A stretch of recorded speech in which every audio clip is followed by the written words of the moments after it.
Gauls apparently knew several legends about their own origin, or maybe there have been several versions of the same legend.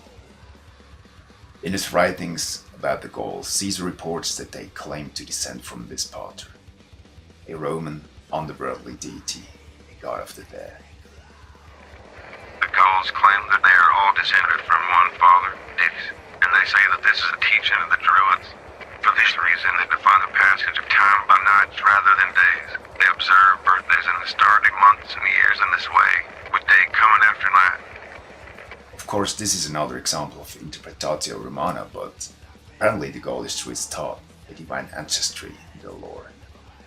Which Gaulish divinity Caesar identifies with the Roman despot remains a secret though. This is a question heavily discussed in science since countless years. There are many theses about which Gaulish god could have been meant by this pater. One of the most established scientific theses suggests that the widely worshipped Sucellus, evidenced all over Gaul, is the Gaulish god Caesar equated with this pater. The Roman dispater, however, was a chthonic, an underworldly god. The same is true for Sucellus, an otherworldly god of the Gauls.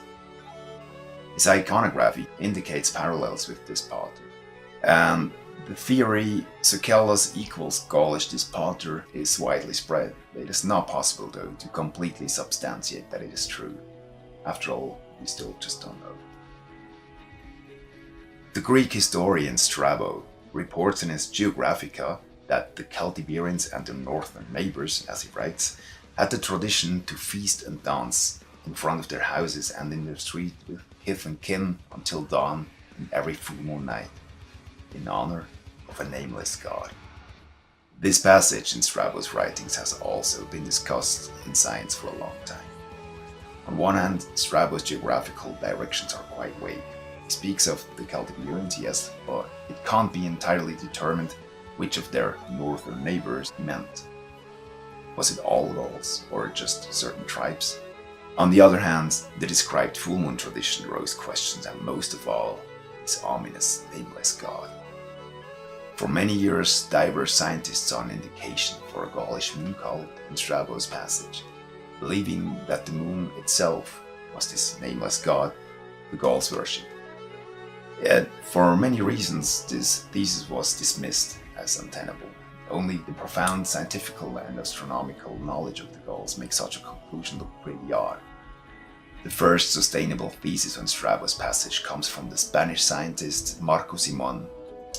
He could illustrate that Strabo explicitly mentioned a nameless god due to the keen Hellenistic mentality regarding the anthropological polarity between civilization and barbarism.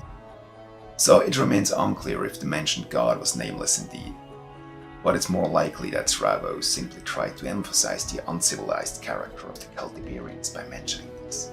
For atheism or ignorance about religious things was regarded equivalent with barbarism and illiteracy by the ancient Greeks.